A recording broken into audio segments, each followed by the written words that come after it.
My name is Dan Gaspy, and I want to talk to you about something that I feel is very important as it relates to America, as it relates to people of all colors, but particularly black people, African Americans, and also as it relates to black women.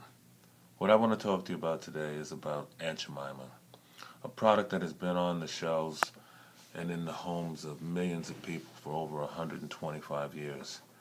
The very notion of Aunt Jemima I find insulting, I find repulsive, because it wasn't born out of something positive. It was born out of slavery. It was born out of a misconception of who black people and black women were, are, and it continues to exist right till this day. You know, about a month and a half ago, my wife and I, B. Smith, were in a store, and we saw a young girl buy a box of Aunt Jemima. And we became upset. Why? Because that young girl, 13, 14 years old, had no idea what the imagery and what Aunt Jemima represents.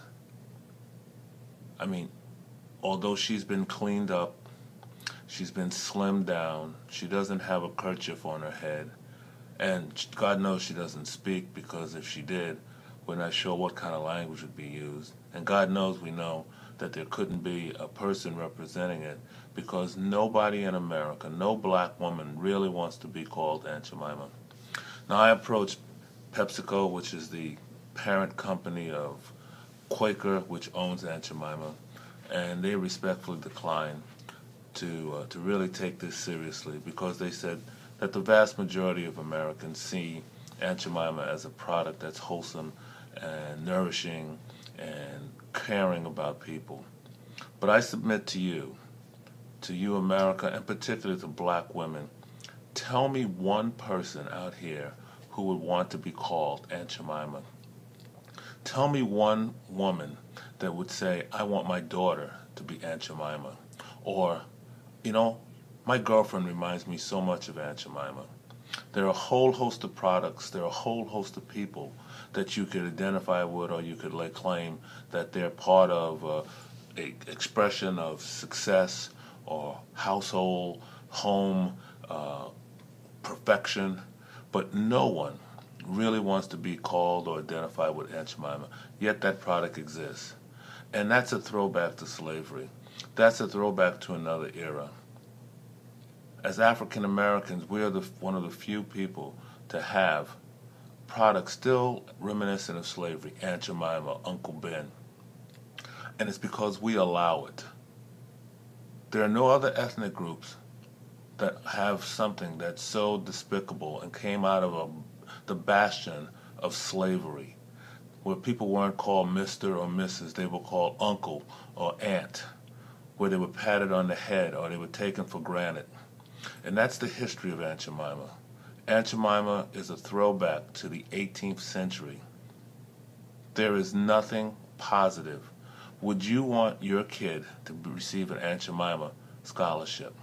Would you want your son or daughter to say, you know, if you work hard, you could be like Aunt Jemima?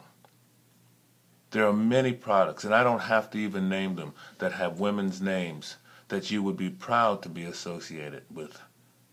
But there is not one person out here who can really say, hey, you know, my little girl just wanted Aunt Jemima scholarship. Let me put that out there for everybody to see. Or, hey, you know, your little baby, she looks so cute. Why don't you just call her Aunt Jemima or Jemima? Because we all know that what it represents is something that goes back to a long, putrid part of the American history and psyche of America. Back to slavery, back to second-class citizenship, back to a time when, you know, black people were not people. They were three-fourths of a man.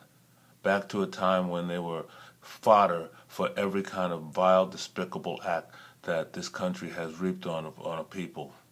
And Aunt Jemima is a part of that. And if anyone can tell me that they would like to be Aunt Jemima, please, please send me a note and say, I want to name my kid Jemima. I want to be called Aunt Jemima. I'd be proud to have an Aunt Jemima scholarship.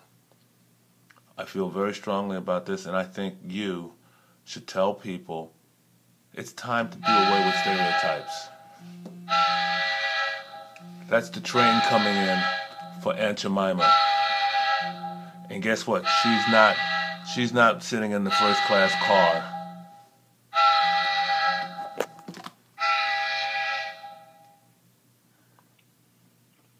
Stephen.